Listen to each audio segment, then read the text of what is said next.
Bismillahirrahmanirrahim. Assalamu alaikum. My name is Hassan and today we are going to find out Payoneer Card PIN number.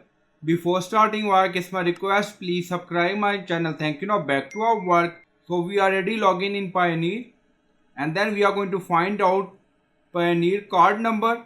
On left side you see cards. So click on it. So we are in card section and this is our active card. Physical card we are using.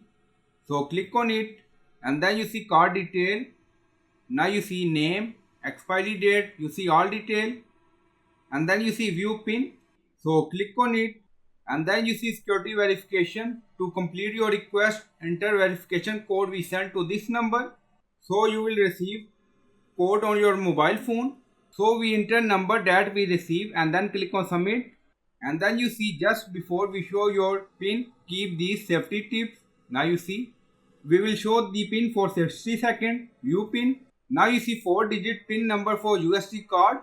So this is our pin number. So in this way you can find your pin number for Payoneer card. So I hope you like this video. Please like, comment, share, subscribe. Thank you for watching.